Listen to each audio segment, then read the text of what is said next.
ಮರುಜನ್ಮ ಹುಟ್ಟಿ ಬಂದ್ರು ನೀನು ಲೀಡರ್ ಆಗೋಕ್ಕಾಗಲ್ಲ. ಗುಡುಗಿದ ಜನಾರ್ದನ ರೆಡ್ಡಿ, ಸವಾಲು ಸ್ವೀಕರಿಸಿದ ನಾಗೇಂದ್ರ. ಬಳ್ಳಾರಿಯಲ್ಲಿ ನೋಡ್ಕೋತೀವಿ ಅಂದಿದ್ಯಾಕೆ ಕಾಂಗ್ರೆಸ್ ಶಾಸಕ ನಾಗೇಂದ್ರ? ಹೇಗಿತ್ತು ವಿಧಾನಸಭೆಯಲ್ಲಿ ಬಳ್ಳಾರಿ ರಿಪಬ್ಲಿಕ್ ಫೈಟ್? ತೋರಿಸ್ತೀವಿ ನೋಡಿ. ನಮ್ಮ ಶಾಸಕರನ್ನ ನೀನು ಎಲ್ಲಿದ್ರು ಕೂಡ ಪಾತಾಳದಲ್ಲಿದ್ರು ಕೂಡ ಹುಡುಕಾಡಿ ಹುಡುಕಾಡಿ ಒದ್ದು ಓಡಿಸ್ತೀನಿ ಅಂತ ಹೇಳ್ತಾರೆ. ಇದು ಯಾವ ನ್ಯಾಯ ಸ್ವಾಮಿ? ನಾವು ಯಾವ ಪ್ರಪಂಚದಲ್ಲಿ ಇದೀವಿ? ಇವಾಗ ಕಳೆದ ಬಾರಿ ಆಗಿತ್ತು ರಿಪಬ್ಲಿಕ್ ಆಫ್ ಬಳ್ಳಾರಿ ಅಂತೇಳಿ ಮತ್ತೆ ಮಾಡಕ್ ಹೊಂಟೀರಾ? ಶ್ರೀರಾಮುಲು ಅವರು ಪಾತಾಳದಲ್ಲಿದ್ರು ಕೂಡ ಭರತ್ ರೆಡ್ಡಿ ಅವರನ್ನ ಹುಡುಕಿ ಹುಡುಕಿ ಹೊಡಿತೀನಿ ಅಂತ ಹೇಳಿಲ್ಲ.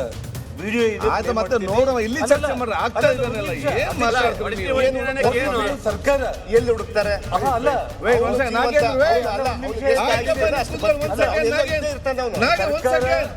ಸರ್ಕಾರ ಇನ್ವೆಸ್ಟಿಗೇಷನ್ ಮಾಡಿ ಭರತ್ ರೆಡ್ಡಿನ ಬಂಧನ ಮಾಡದೆ ಹೋದ ಪಕ್ಷದಲ್ಲಿ, ಯಾಕಂದ್ರೆ ಭರತ್ ರೆಡ್ಡಿ ಗನ್ಮ್ಯಾನ್ಗಳೇ ಕೊಲೆ ಮಾಡಿರೋ ಕಾರಣ ಭರತ್ ರೆಡ್ಡಿನ ಅರೆಸ್ಟ್ ಮಾಡಿಲ್ಲ ಇದುವರೆಗೂ ಕೂಡ. ಅವ್ರನ್ನ ಅರೆಸ್ಟ್ ಮಾಡಿಲ್ಲ ಅಂತಂದ್ರೆ ನಾನು ನಮ್ಮ ಅಧಿಕಾರ ಬಂದ ಮೇಲೆ ಎಲ್ಲಿ ಪಾತಾಳದಲ್ಲಿ ಬಚ್ಚಿದ್ರು ಕೂಡ ಹುಡುಕಿ ಹುಡುಕಿ ಇಟ್ಕೊಂಡು ಬರ್ತೀವಿ ಅಂತ ಅವ್ರು ಹೇಳಿರೋದು. ಹರಿದ್ರು ಅಂತ ಹೇಳ್ತಾ ಇದೆಯಲ್ಲ. ಶ್ರೀರಾಮುಲು ವಾಲ್ಮೀಕಿ ನಾಯಕ ಕರ್ನಾಟಕ ರಾಜ್ಯದಲ್ಲಿ ಶ್ರೀರಾಮುಲು ಮುಂದೆ ನಿನ್ನ ಜೀವನದಲ್ಲಿ ನಿನ್ನ 100 ಜನ್ಮ ಎತ್ತಿದ್ರು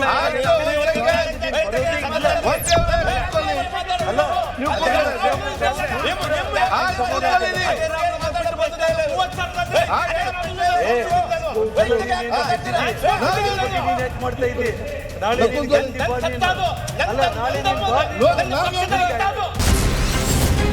ಬಳ್ಳಾರಿಯಲ್ಲಿ ಆರಿದ್ರು, ವಿಧಾನಸಭೆಯಲ್ಲಿ ಧಗ ಧಗ. ನಾಗೇಂದ್ರ ಜನಾರ್ದನ ರೆಡ್ಡಿ ನಾನಾ ನೀನಾ ಫೈಟ್. ಸೇರಿಗೆ ಸಮಾಸೇರು, ಮತ್ತೊಂದು ಪಂಥಾಹ್ವಾನ. ಬಳ್ಳಾರಿಯಲ್ಲಿ ಬ್ಯಾನರ್ ಬೆಂಕಿ ತಣ್ಣಗಾಗಿತ್ತು. ಗುಂಡೇಟಿನ ಸಮರಕ್ಕೆ ಬ್ರೇಕ್ ಬಿದ್ದಿತ್ತು. ಗಣಿ ಕಣದಲ್ಲಿ ಕೇಳಿತಿದ್ದ ಗುಂಡಿನ ಮೊರೆತ ಮರೆಯಾಗುತ್ತಿತ್ತು. ಈ ನಡುವೆಗೆ ಮತ್ತೆ ಹೊಸ ಬೆಂಕಿ ಹೊತ್ತಿಕೊಂಡಿದೆ, ಅದು ಕೂಡ ರಾಜ್ಯದ ಶಕ್ತಿ ಸೌಧದಲ್ಲಿ. ನಮ್ಮ ಶಾಸಕರನ್ನ ನೀನು ಎಲ್ಲಿದ್ರು ಕೂಡ ಪಾತಾಳದಲ್ಲಿದ್ರು ಕೂಡ ಹುಡುಕಾಡಿ ಹುಡುಕಾಡಿ ಒದ್ದು ಓಡಿಸ್ತೀನಿ ಅಂತ ಹೇಳ್ತಾರೆ. ಇದು ಯಾವ ನ್ಯಾಯ ಸ್ವಾಮಿ? ಭರತ್ ರೆಡ್ಡಿನ ಅರೆಸ್ಟ್ ಮಾಡಿಲ್ಲ ಇದುವರೆಗೂ ಕೂಡ. ಅವ್ರನ್ನ ಅರೆಸ್ಟ್ ಮಾಡಿಲ್ಲ ಅಂತಂದ್ರೆ ನಾನು ನಮ್ಮ ಅಧಿಕಾರ ಬಂದ ಮೇಲೆ ಎಲ್ಲಿ ಪಾತಾಳದಲ್ಲಿ ಬಚ್ಚಿದ್ರು ಕೂಡ ಹುಡುಕಿ ಹುಡುಕಿ ಇಟ್ಕೊಂಡು ಬರ್ತೀವಿ ಅಂತ ಅವ್ರು ಹೇಳಿರೋದು. ವಿಧಾನಸಭೆಯಲ್ಲಿ ಬಳ್ಳಾರಿ ಬೆಂಕಿ ಗಲಾಟೆ ಪ್ರತಿಧ್ವನಿ. ಪಾತಾಳದಲ್ಲಿದ್ರು ಹುಡುಕಿ ಹೊಡಿತೀವಿ, ರಾಮುಲು ಹೇಳಿಕೆಗೆ ನಾಗೇಂದ್ರ ಕಿಡಿ. ಬಳ್ಳಾರಿಯಲ್ಲಿ ಹಾರಿದ ಗುಂಡು ಇನ್ನು ಮಾರ್ದನಿಸ್ತಾನೇಗಿದೆ. ತಿಂಗಳು ಕಳೆದ್ರು ಗುಂಡಿನ ಗುದ್ದಾಟ ನಿಲ್ತಿಲ್ಲ. ಬ್ಯಾನರ್ ವಿಷಯಕ್ಕೆ ಶುರುವಾಗಿದ್ದ ಕದನ ಕೈ ಕಾರ್ಯಕರ್ತರ ಹೆಣ ಉರುಳಿಸೋ ಹಂತಕ್ಕೆ ಹೋಗಿತ್ತು. ಇದನ್ನೇ ಬ್ರಹ್ಮಾಸ್ತ್ರ ಮಾಡಿಕೊಂಡ ಕಮಲ ನಾಯಕರು ಗಣಿನಾಡಿನಲ್ಲಿ ಗುಂಡಿನ ರಾಜಕೀಯದ ಕಿಚ್ಚು ಹಚ್ಚಿದ್ರು. ಕಾಂಗ್ರೆಸ್ ವಿರುದ್ಧ ಬೃಹತ್ ಪ್ರತಿಭಟನಾ ಸಮಾವೇಶ ನಡೆಸಿ ಮಾತಲ್ಲದೆ ಸಿಡಿಗುಂಡು ಹಾರಿಸಿದ್ರು. ಇದೀಗ ಆ ಗುದ್ದಾಟ ವಿಧಾನಸೌಧಕ್ಕೂ ತಲುಪಿದೆ. ವಿಧಾನಸಭೆಯಲ್ಲಿ ಬಳ್ಳಾರಿ ಗಲಾಟೆಯ ಬಗ್ಗೆ ಗುರುವಾರ ಮಾತನಾಡಿದ ಜನಾರ್ದನ ರೆಡ್ಡಿ ಸರಕಾರದ ವಿರುದ್ಧ ಆರೋಪ ಮಾಡಿದ್ರು. ಅಲ್ಲದೆ ಸಿಬಿಐ ತನಿಖೆಗೆ ಆಗ್ರಹಿಸಿದ್ರು. ಇದಕ್ಕೆ ಶುಕ್ರವಾರ ಸದನದಲ್ಲಿ ಬಿ ನಾಗೇಂದ್ರ ಸ್ಪಷ್ಟನೆ ನೀಡುತ್ತಿದ್ದ ಹೊತ್ತಲ್ಲದೆ ಆಡಿದ ಅದೊಂದು ಮಾತು ಜನಾರ್ದನ ರೆಡ್ಡಿಯವರನ್ನು ಕೆರಳಿಸಿತ್ತು. ಕಾಂಗ್ರೆಸ್ ಕಾರ್ಯಕರ್ತನ ನಾವು ಇನ್ನ ಮುಂದೆ 2029-28ಕ್ಕೆ ನಾವು ಅಧಿಕಾರದಲ್ಲಿ ಬರ್ತೀವಿ, ನಿಮ್ಮ ಕಾಂಗ್ರೆಸ್ ಕಾರ್ಯಕರ್ತನ ಹುಡುಕಾಡಿ ಹುಡುಕಾಡಿ ಹೊಡಿತೀವಿ, ನೀವು ಪಾತಾಳದಲ್ಲಿ ಇದ್ರೆ ಅಂತೇಳಿ ಬಹಿರಂಗವಾಗಿ ಹೇಳ್ತಾರೆ ಅವರು. ಇದು ಯಾವ ಕಾರಣ ಸ್ವಾಮಿ? ಇನ್ನ ಏನಿಲ್ಲ, ಅವರು ಇನ್ನ ಏನು ಬಂದಿಲ್ಲ. ಅಧಿಕಾರಕ್ಕೆ ಬಂದ ಮೇಲೆ, ಅದು ಜನತಾ ನ್ಯಾಯಾಲಯಕ್ಕೆ ಬಂದ ಮೇಲೆ ಅಧಿಕಾರಕ್ಕೆ ಯಾರು ಕೊಡ್ಬೇಕಂತೇಳಿ ಜನತಾ ನ್ಯಾಯಾಲಯದಲ್ಲಿ ತೀರ್ಮಾನ ಆಗುತ್ತೆ. ಇವತ್ತಿನ್ನ ಏನೂ ಆಗ್ಲಿಲ್ಲ. ಭರತ್ ರೆಡ್ಡಿ, ನಾನು ಭರತ್ ರೆಡ್ಡಿ ಬಗ್ಗೆ ನನ್ಗೇನು ಯಾವುದೇ ಇಲ್ಲ. ಬಟ್ ನಮ್ಮ ಶಾಸಕರವರು, ನಮ್ಮ ಶಾಸಕರನ್ನ ನೀನು ಎಲ್ಲಿದ್ರು ಕೂಡ ಪಾತಾಳದಲ್ಲಿದ್ರು ಕೂಡ ಹುಡುಕಾಡಿ ಹುಡುಕಾಡಿ ಒದ್ದು ಓಡಿಸ್ತೀನಿ ಅಂತ ಹೇಳ್ತಾರೆ. ಇದು ಯಾವ ನ್ಯಾಯ ಸ್ವಾಮಿ? ನಾವು ಯಾವ ಪ್ರಪಂಚದಲ್ಲಿ ಇದೀವಿ? ಇವಾಗ ಕಳೆದ ಬಾರಿ ಆಗಿತ್ತು ರಿಪಬ್ಲಿಕ್ ಆಫ್ ಬಳ್ಳಾರಿ ಅಂತೇಳಿ ಮತ್ತೆ ಮಾಡಕ್ ಹೊಂಟೀರಾ? ಅಧಿಕಾರ ಕೊಟ್ಟು ಕೂಡಲೇ ನಿಮ್ಗೆ ಆಯ್ತಾ? ಭರತ್ ರೆಡ್ಡಿ ಪಾತಾಳದಲ್ಲಿದ್ರು, ನಿನ್ನನ್ನ ಹುಡುಕಿ ಹುಡುಕಿ ಹೊಡಿತೀನಿ ಅಂತ ಶ್ರೀರಾಮುಲು ಹೇಳಿದ್ದಾರೆ ಅನ್ನೋದು ನಾಗೇಂದ್ರ ಆರೋಪ. ಅದನ್ನು ವಿಧಾನಸಭೆಯಲ್ಲಿ ಬಹಿರಂಗವಾಗಿ ಹೇಳಿದ್ರು. ಈ ವೇಳೆ ಎದ್ದು ನಿಂತ ಜನಾರ್ದನ ರೆಡ್ಡಿ ನಾಗೇಂದ್ರ ಹೇಳಿಕೆಗೆ ಆಕ್ಷೇಪ ವ್ಯಕ್ತಪಡಿಸಿದ್ರು. ರಾಮುಲು ಹಾಗೆ ಹೇಳೇ ಇಲ್ಲ, ನೀವೇಕೆ ತಪ್ಪಾಗಿ ಉಲ್ಲೇಖಿಸುತ್ತಿದ್ದೀರಿ ಅಂತ ಪ್ರಶ್ನಿಸಿದ್ರು. ಶ್ರೀರಾಮುಲು ಅವರು ಪಾತಾಳದಲ್ಲಿದ್ದರೂ ಕೂಡ ಭರತ್ ರೆಡ್ಡಿ ಅವರನ್ನ ಹುಡುಕಿ ಹೊಡಿತೀನಿ ಅಂತ ಹೇಳಿಲ್ಲ. ವಿಡಿಯೋ ಆಯ್ತು, ಮತ್ತೆ ನೋಡುವ, ಇಲ್ಲಿ ಚರ್ಚೆ ಮಾಡ್ರೆ ಆಗ್ತಾ ಇದ್ದಾನೆಲ್ಲ, ಏನ್ ಮಾತಾಡ್ತೀರಿ ನೀವು? ಸರ್ಕಾರ ಎಲ್ಲಿ ಹುಡುಕ್ತಾರೆ? ಅಲ್ಲ,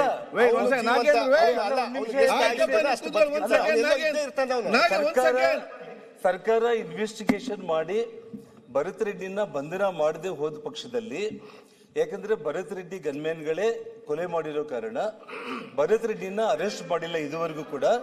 ಅವ್ರನ್ನ ಅರೆಸ್ಟ್ ಮಾಡಿಲ್ಲ ಅಂತಂದ್ರೆ ನಾನು ನಮ್ಮ ಅಧಿಕಾರ ಬಂದ ಮೇಲೆ ಎಲ್ಲಿ ಪಾತಾಳದಲ್ಲಿ ಬಚ್ಚಿದ್ರು ಕೂಡ ಹುಡುಕಿ ಇಟ್ಕೊಂಡು ಬರ್ತೀವಿ ಅಂತ ಅವ್ರು ಹೇಳಿರೋದು. ಹಾಗಾದ್ರೆ ಶ್ರೀರಾಮುಲು ಬಿಜೆಪಿಯ ಸಮಾವೇಶದಲ್ಲಿ ಹೇಳಿದ್ದೇನು? ಬ್ಯಾನರ್ ಗಲಾಟೆ, ಫೈರಿಂಗ್ ದುರಂತ ನಡೆದ 15 ದಿನ ಕಳೆದರೂ ಶಾಸಕ ನಾರಾ ಭರತ್ ರೆಡ್ಡಿ ಬಂಧನವಾಗದೇ ಇರೋದಕ್ಕೆ ಆಕ್ರೋಶಗೊಂಡ ಬಿಜೆಪಿ ಸಮಾವೇಶವನ್ನು ಮಾಡಿತ್ತು. ಕೇವಲ ಗನ್ಮ್ಯಾನ್ಗಳನ್ನಷ್ಟೇ ಬಂಧಿಸಿ ಪ್ರಕರಣವನ್ನೇ ಮುಚ್ಚಿ ಹಾಕೋ ಪ್ರಯತ್ನ ಮಾಡ್ತಿದೆ ಅಂತ ಆರೋಪಿಸಿ ಇಡೀ ಪ್ರಕರಣವನ್ನು ಸಿಬಿಐ ತನಿಖೆಗೆ ಒಪ್ಪಿಸಬೇಕು ಅಂತ ಬಿಜೆಪಿ ಬೃಹತ್ ಪ್ರತಿಭಟನಾ ಸಮಾವೇಶ ಹಮ್ಮಿಕೊಂಡಿತ್ತು. ಆ ಸಮಾವೇಶದಲ್ಲಿ ಶ್ರೀರಾಮುಲು ಅಬ್ಬರಿಸಿ ಬೊಬ್ಬಿರಿದಿದ್ರು ನಿಜ.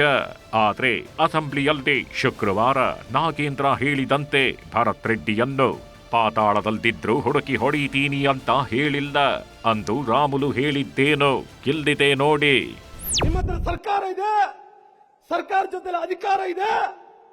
ಬಹುಶಃ ನಿಮ್ಮೆಲ್ಲರಿಗೂ ನಾನು ಹೇಳ್ತಾ ಇದ್ದೀನಿ, ಮುಂದಿನ ದಿನಗಳಲ್ಲಿ ನನಗೆ ಕೂಡ ಅವಕಾಶ ಸಿಗುತ್ತೆ. ನಾರಾ ಭರತ್ ರೆಡ್ಡಿ ಅವರು ಪಾತಾಳದಲ್ಲಿದ್ರೆ ಕೂಡ ನಾರಾ ಭರತ್ ರೆಡ್ಡಿ ಅವರೇ ನೆನಪಿಡ್ಕೋಬೇಕು. ತಾವು ನಾರಾ ಭರತ್ ರೆಡ್ಡಿ ನೆನಪಿಡ್ಕೋಬೇಕು. ನೀನು ಪಾತಾಳದಲ್ಲಿ ಬಚ್ಚಿಕೊಂಡಿದ್ರು ಕೂಡ, ನೀನು ಪಾತಾಳದಲ್ಲಿ ಬಚ್ಚಿಕೊಂಡಿದ್ರು ಕೂಡ ನಿನ್ನ ಹುಡುಕಿ ಹಿಡ್ಕೊಂಡ್ಬರ್ತೀನಿ ನೆನಪಿರ್ಲಿ. ಇದು ನನ್ನ ಸವಾಲು. ಇದು ಭಾರತೀಯ ಜನತಾ ಪಾರ್ಟಿಯ ಒಬ್ಬೊಬ್ಬ ಕಾರ್ಯಕರ್ತರ ಸವಾಲಿದು. 100 ಜನ್ಮ ಹುಟ್ಟಿ ಬಂದ್ರು ನೀನು ಲೀಡರ್ ಆಗೋಕೆ ಆಗಲ್ಲ. ಗುಡುಗಿದ ಜನಾರ್ದನ ರೆಡ್ಡಿ, ಸವಾಲು ಸ್ವೀಕರಿಸಿದ ನಾಗೇಂದ್ರ.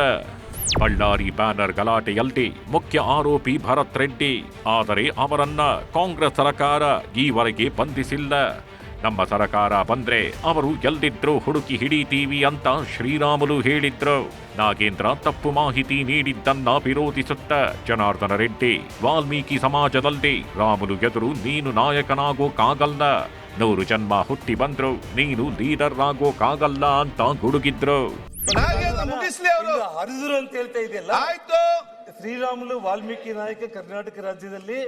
ಶ್ರೀರಾಮುಲು ಮುಂದೆ ನಿನ್ನ ಜೀವನದಲ್ಲಿ 100 ಜನ್ಮ ಎತ್ತಿದ್ರು.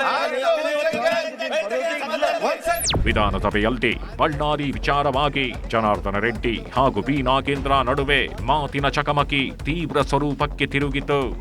ಇದನ್ನ ನಿಯಂತ್ರಣ ಮಾಡಲು ಸ್ಪೀಕರ್ ಯುಟಿ ಖಾದರ್ ಹರಸಾಹಸ ಪಡುವಂತಾಯಿತು. ತಾವು ಹೇಳಿದ ಕ್ಲಾರಿಫಿಕೇಶನ್ ಕೊಡ್ತಾ ಇದ್ದಾರೆ. ಇದಕ್ಕೆ ಪ್ರತಿಯೊಂದು ಆ ಕಡೆ ಮಾತ್ರ ಇಲ್ಲಿ ಮುಗಿಲಿಕ್ಕೆ ಸಾಧ್ಯ ಉಂಟಾ? ಎಲ್ಲದ ಯಾರಿಗಾದ್ರೂ ಮುಗಿಲಿಕ್ಕೆ ಸಾಧ್ಯ ಉಂಟಾ? ಅಲ್ವಾ? ಇದರಲ್ಲಿ ಮತ್ತೆ ನಾನು ಸರಿ, ಅವ್ನು ತಪ್ಪು, ನಾನು ದೊಡ್ಡ, ಅದು ಆಗೋದಿಲ್ಲ. ಇಲ್ಲಿ ಅವರ ಅಭಿಪ್ರಾಯವನ್ನು ಹೇಳ್ತಾರೆ. ತಾವು ತಾಳ್ಮೆಂದಿರಿ. ಮತ್ತೆ ಅವ್ರು ಹೇಳಿದಾಗೆ ಯಾರು ಹೆಸರು ಕೂಡ ಪ್ರಸ್ಥಾನ ಆಗೋದು ಬೇಡ. ನೀವು ಕೂಡ ನಿನ್ನ ಹೆಸರು, ಕೆಲವರು ಹೆಸರು ಪ್ರಸ್ಥಾನ ಮಾಡಿದ್ದೀರಿ. ಅದಕ್ಕಾಗಿ ಅವರು ಕೂಡ ಮಾಡಿದ್ದಾರೆ. ತಾವು ಬಹುತೇಕ ಎಲ್ಲ ವಿಚಾರ ತಾವು ಕೂಡ ಹೇಳಿದ್ದೀರಿ. ಬೇರೆ ಏನೋ ಜನರಲ್ ಆಗಿ ಏನದು ಹೇಳಿಕ್ಕಿದೆ ಹೇಳಿ ಮುಗಿಸಿ. ಯಾಕೆಂತ ಹೇಳಿದ್ರೆ one thing, this is assembly, ಇದು ಬೇರೆ ಹೊರಗೆಲ್ಲ ನೀವು ಒಟ್ಟಾರಲ್ಲಿ ಹೊರಗಡೆ ಮಾತಾಡೋ ಈ ರೀತಿಯಲ್ಲಿ ಮಾತಾಡ ಆಗ್ತದ? ಜನಾರ್ದನ ರೆಡ್ಡಿ ಅವರನ್ನ ಸುಮ್ಮನಾಗಿಸಲು ಸ್ಪೀಕರ್ ಖಾದರ್ ಸುನಿಲ್ ಕುಮಾರ್ ಅವರಲ್ಲಿ ಮನವಿ ಮಾಡಿದ ಪ್ರಸಂಗವೂ ನಡೆಯಿತು. ಸುನೀಲ್ ಫುಲ್ಲಲ್ಲೇ ಬಂದು